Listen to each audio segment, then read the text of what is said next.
Hello प्यारे students. तो कैसे हैं आप सब? उम्मीद करता हूँ कि आप सब बढ़िया होंगे। तो जैसा कि कल हमने रफ़ीउद्दौला जो है वहाँ तक देख लिया था। आधुनिक भारत के इतिहास में उत्तर मुग़ल काल या फिर मुग़लों के पतन में हमने कहाँ तक देखा था? कल जो है रफ़ीउद्दौला रफ़ीउद्दौला तक हमने पढ़ लिया था। रफ़ीउद्दौला के बाद अब हम पढ़ेंगे मोहम्मद शाह के बारे में। किसके बारे में? मोहम्मद शाह के बारे में। अब ये मोहम्मद शाह कौन था, क्या, कैसे, इसके बारे में हम पूरी जानकारी लेंगे। मोहम्मद शाह सन 1719 से कब से राज करता है? सन 1719 से 1748 तक मोहम्मद शाह का शासनकाल रहता है। ठीक है। अब सैयद बंधु मोहम्मद शाह को शासक बनाते। जो सैयद बंधु जो दो भाई थे सैयद बंधु, उन्होंने ही फर्रुख सियर को बैठाया था। फर्रुख सियर की हत्या करवाई थी जहादर शाह की हत्या करवाई थी फर्रुख सियर से। ठीक है। और फिर रफ़ीउद्दौला को, जिससे दोनों के फेफड़ों से मृत्यु हो जाती, फेफड़े के रोग होने के कारण दोनों की मृत्यु हो जाती। अब उसे सैयद बंधु ने मोहम्मद शाह को शासक बनाया, परंतु मोहम्मद शाह को ये आभास था कि जैसे कि सैयद बंधुओं ने मुझे पहले के शासकों के साथ किया, वह भी मेरे साथ कर सकता है। मतलब जैसे कि पहले के शासकों के साथ इसने किया था, ऐसे ही इसके साथ कर सकता है। इसलिए मोहम्मद शाह ने धोखे से सैयद बंधुओं की हत्या करवा दी। तो ये प्रश्न बन सकता है कि सैयद बंधुओं की हत्या किसने करवाई थी? तो मोहम्मद शाह ने सैयद बंधुओं की हत्या करवा दी थी। और इसी को मोहम्मद शाह को ही रंगीला बादशाह के नाम से भी जाना जाता है। इसके शासनकाल में मुगल शासन टूटने की स्थिति में पहुंच जाता है और बहुत सारे क्षेत्र मुगल शासन से अलग होने लग जाते हैं। इसी के क्षेत्र में बहुत से क्षेत्र खुद को स्वतंत्र भी घोषित कर लेते हैं। जैसे बहुत सारे क्षेत्र ऐसे हुए जो जिनके स्वयं राजा हुए, जो जिनके स्वयं नवाब हुए। जैसे देखिए यहाँ पर अभी यहाँ पर उसके बारे में भी हम चर्चा करेंगे। मोहम्मद शाह के समय मुगल शासन के से अलग होने वाले क्षेत्र और उनके संस्थापक निम्न प्रकार से हैं। जैसे देखिए, बंगाल का नवाब जो था मुर्शिद कुली खां, ये जो है ये बंगाल का प्रथम नवाब बना। इसने बंगाल को स्वतंत्र घोषित कर लिया। और हैदराबाद में चिलखलीज खां, इसे निजाम उल मुल्क के नाम से भी जाना जाता है। चिलखलीज खां को क्या कहा जाता है? निजाम उल मुल्क। अवध के जो थे वो नवाब कौन थे? सआदत खां। और कर्नाटक के सादुतुल्ला खां। कौन थे? सादुतुल्ला खां। ठीक है। इन सभी लोगों ने मोहम्मद शाह के समय अपने आप को और अपने क्षेत्र को मुगलों से अलग करना शुरू कर दिया। ये मोहम्मद शाह के ही समय में ये लोग ऐसे थे जिन्होंने अपने आप को और अपने क्षेत्र को मुगल से अलग करना दिया। मतलब मुगलों से अलग हो गए ये लोग, और साथ ही साथ क्या किया इन्होंने? ये क्षेत्र पर अपना स्वयं का राजस्व अधिकार बना लिया और खुद को राजा घोषित कर दिया। ठीक है। मोहम्मद शाह के समय ईरान क्षेत्र का शासक नादिर शाह भारत पर आक्रमण करता है। नादिर शाह शुरू में एक चरवाहा था, बाद में चलकर वह फारस का शासक बनता है। ठीक है। अब 1736 में फारस का शासक बनने के बाद 1739 में वह भारत पर आक्रमण करता है। नादिर शाह को उसके आक्रमणों के कारण ईरान का नेपोलियन भी कहा जाता है। वह भारत पर कब आक्रमण करता है? 1739 में। ये चीज पूछ लिया जा सकता है। और पूछ लिया जा सकता है ईरान का नेपोलियन किसे कहा जाता है? तो नादिर शाह को कहा जाता है। ये प्रश्न पूछा जा सकता है। मैं इसके एमसीक्यू भी करवाऊंगा। वो एमसीक्यू आप लोगों को लाइव आकर मैं खुद करवाऊंगा। लाइव क्लासेज में वो चलेगी एमसीक्यू, जिससे आप लोग उसका आंसर तुरंत दें। मोहम्मद शाह उस समय का एक कमजोर शासक के रूप में सामने आता है और नादिर शाह आक्रमण करते हुए दिल्ली पहुंच जाता है। लगभग 57 दिनों तक दिल्ली में रुकता है और बहुत सारा कत्लेआम मचाता है और बहुत सारा धन लूटता है। जो नादिर शाह है वो कितने दिनों तक रुकता है दिल्ली में? 57 दिनों तक लगभग रुकता है। ठीक है। और मोहम्मद शाह के समय में नादिर शाह का आक्रमण होता है। वह अपने साथ कोहिनूर हीरा जो है, पूछा जा सकता है कि कोहिनूर हीरा कौन लूट कर गया था? तो ये इसने ही लूटा था, नादिर शाह ने ही, मोहम्मद शाह के समय में। शाहजहां का तख्त हाउस, जिसे मयूर सिंहासन के नाम से भी जाता है, वो भी लूट ले गया था ये, और बहुत सारा खजाना लूट ले जाता है।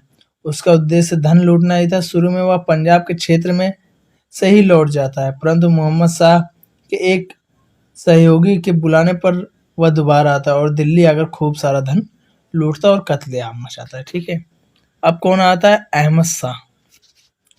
ईरान वापस जाने के बाद नादिर शाह की मृत्यु हो जाती है और उसके बाद ईरान का शासक कौन बनता है? अहमद शाह अब्दाली। अब ये नादिर शाह के जो बेटे थे, नादिर शाह का जो अगला शासक था, नादिर शाह का अगला उत्तराधिकारी, वो कौन हुआ? अहमद शाह अब्दाली। अहमद शाह अब्दाली भी नादिर शाह के कार्यों से प्रेरित होता है और वह भारत पर 7 बार आक्रमण करता है, और वह अपना पहला आक्रमण 1748 में मुगल शासक अहमद शाह के समय में करता है। ठीक है, 1748 में करता है। चलिए, आलमगीर द्वितीय। इसके समय एक बहुत महत्वपूर्ण घटना हुई, प्लासी का युद्ध, जो ब्रिटिश ईस्ट इंडिया कंपनी और बंगाल के नवाब सिराजुद्दौला के बीच हुआ था। प्रश्न ऐसे पूछा जा सकता है कि प्लासी के युद्ध के समय किस मुगल शासक का राज्य या किस मुगल शासक का शासनकाल था, या कौन सा मुगल राजगद्दी पर बैठा था। इस तरीके से पूछा जा सकता है प्लासी का युद्ध जब हुआ था तब। तो आलमगीर द्वितीय जो है वो था मुगल शासक उस समय, जब कब? प्लासी का जब युद्ध हुआ था। और प्लासी का युद्ध किसके किसके बीच हुआ था? ब्रिटिश ईस्ट इंडिया कंपनी और बंगाल के नवाब सिराजुद्दौला के बीच हुआ था। उस समय आलमगीर द्वितीय मुगल बादशाह था। देखिए यहाँ पर दे दिया है लाइन, ऐसे पूछा भी जा सकता है। ठीक है, चलिए शाह आलम द्वितीय के बारे में हम देखते हैं। शाह आलम द्वितीय कौन था और इसका शासनकाल कब से कब तक चला? शाह आलम द्वितीय 1759 से 1806 ईस्वी तक इसका शासनकाल रहता है।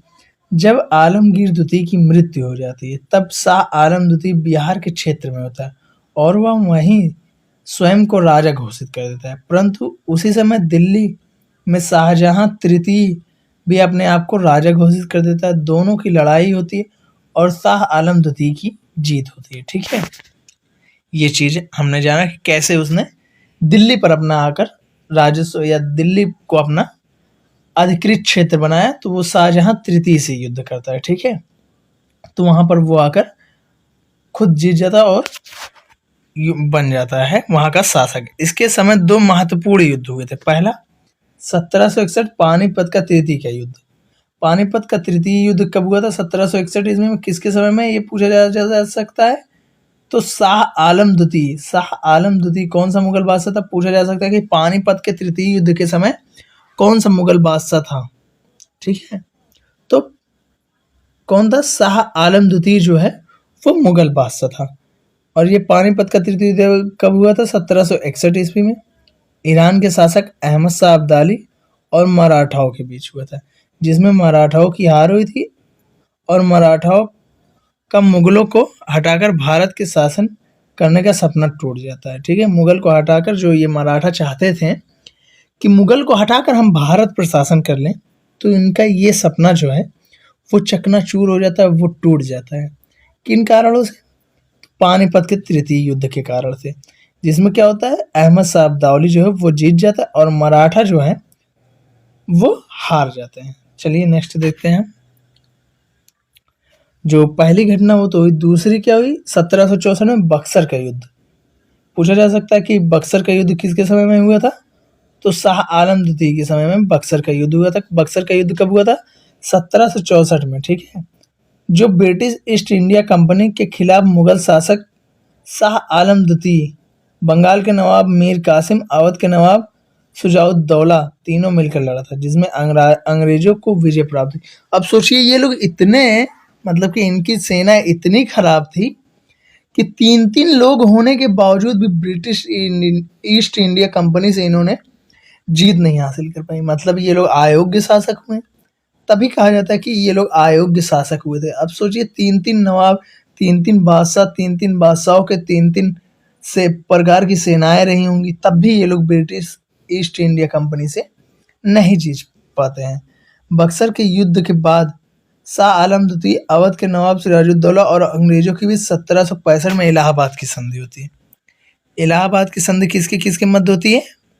शाह आलम द्वितीय अवध के नवाब सिराजुद्दौला और अंग्रेजों के बीच होती है। कब होती है? 1765 ईस्वी में। शाह आलम द्वितीय को बाद में अंधा बना दिया जाता है। शाह आलम द्वितीय जो है उसको बाद में अंधा बना दिया जाता है और वह एक अंधे शासक के रूप में लंबे समय तक कार्य करता है। इसी क्रम में 1803 में ब्रिटेन में सैन्य अधिकारी लॉर्ड लेक के प्रयासों से यह घोषित हो जाता है। शाह आलम द्वितीय अब अंग्रेजों का संगरक्षक में है। मतलब जो शाह आलम द्वितीय जो था वो संगरक्षक में चला जाता है। किसके? अंग्रेजों के। किसके प्रयास के द्वारा? लॉर्ड लेक के प्रयास हो। ठीक है, चलिए अब हम आगे देखते हैं। अकबर द्वितीय 1806 से 1837 तक अकबर द्वितीय शासन करता है। अब भारत में मुगलों की स्थिति काफी खराब हो गई थी और अंग्रेज उनके साथ काफी अनैतिक व्यवहार कर रहे थे। तब अकबर द्वितीय राजा राम मोहन राय को बुलाते हैं और कहते हैं आप ब्रिटेन जाइए और हमारी तरफ से ब्रिटेन की महारानी को संदेश दीजिए कि हमारी स्थिति जो है वो ठीक नहीं है। इसी क्रम में अकबर द्वितीय राजा राम मोहन राय को राजा की उपाधि देते हैं। पूछा जा सकता है कि राजा राम मोहन को राजा की उपाधि किसने दी थी? तो अकबर द्वितीय ने राजा राम मोहन राय को राजा की उपाधि दी थी। ठीक है, अब कौन आ जाता है? बहादुर शाह द्वितीय। बहादुर शाह द्वितीय कौन था? अंतिम शासक था।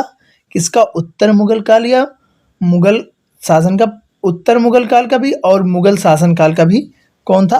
अंतिम शासक था। कौन? बहादुर शाह द्वितीय। इन्हें बहादुर शाह जफर के नाम से भी जाना जाता है। कहा जाता है मुगलों की स्थिति इतनी खराब हो गई थी कि उनकी राज्य की सीमा बहुत छोटी हो गई थी। उन्हें उनके लाल किले से भी बाहर निकाला जा रहा था। अब सोच लीजिए, मुगलों का ही लाल किला था तब भी उनको उनसे बाहर नहीं निकाला जाता था। ये एक उर्दू शायर था बहादुर शाह जफर और ये जफर नाम से शायरी किया करता था। ठीक है, इसी क्रम में अंग्रेज के खिलाफ 1857 की क्रांति शुरू होती है। क्रांतिकारियों के कहने पर मुगल बादशाह बहादुर शाह जफर जो अब बूढ़े भी हो चुके थे, वे क्रांति के नेतृत्व करने के लिए तैयार हो जाते हैं। मतलब क्रांति, ये जो 1857 की क्रांति थी उसका मुखिया जो है इन्हीं को बनाया जाता है, बहादुर शाह जफर को। ठीक है, या बहादुर शाह द्वितीय को। परंतु अंग्रेज के सामने जब क्रांतिकारी नहीं टिक पाते तो बहादुर शाह जफर पराजित हो जाते हैं। ठीक है, बहादुर शाह के पराजित होने पर उन्हें अंग्रेजों द्वारा पकड़ लिया जाता है। अंग्रेज जो है वो बहादुर शाह जफर जब पराजित होते तो इनको अंग्रेज जो है वो पकड़ लेते हैं और उन्हें रंगून, जो कहाँ पर है? म्यांमार में है, कि जेल में भेज दिया जाता है और वहीं 1862 में उनकी मृत्यु हो जाती है। इस प्रकार पूरे मुगल वंश की समाप्ति हो जाती है। जब मुगलों की पूरी तरह से समाप्ति हो जाती है तब ब्रिटेन की महारानी विक्टोरिया द्वारा 1 नवंबर 1858 को विधिवत और कानूनी रूप से ये मान लिया जाता है कि मुगलों की सत्ता समाप्त हो गई और उसे ब्रिटेन का अंग मान लिया जाता है। ठीक है, इस प्रकार से हमारा जो है आधुनिक भारत में एक टॉपिक कंप्लीट हो गया है। आधुनिक भारत में कौन सा टॉपिक कंप्लीट हो गया? उत्तर मुगल काल या मुगलों का पतन जो है वो हमारा खत्म हो चुका है। अब हम आगे क्या देखेंगे? मुगल काल का ये तो हमारा खत्म हो गया। अब हम आगे देखेंगे यूरोपीय कंपनियों का भारत में आगमन। यूरोपीय कंपनियां कैसे आई? यूरोप से तो व्यापार होते थे स्थल मार्ग से, लेकिन अब इनमें जो हम देखेंगे वो देखेंगे जल मार्ग से कैसे कैसे कौन कौन से नाविक या कौन आया कैसे गया। ठीक है, तो वीडियो देखने के लिए धन्यवाद। और वीडियो अच्छी लगी हो तो अपने दोस्तों तक शेयर जरूर करें और चैनल को सब्सक्राइब जरूर से कर लें। Thank you for watching my video. मिलते हैं आप लोगों से नेक्स्ट वीडियो में, तब तक के लिए bye bye, tata, see you.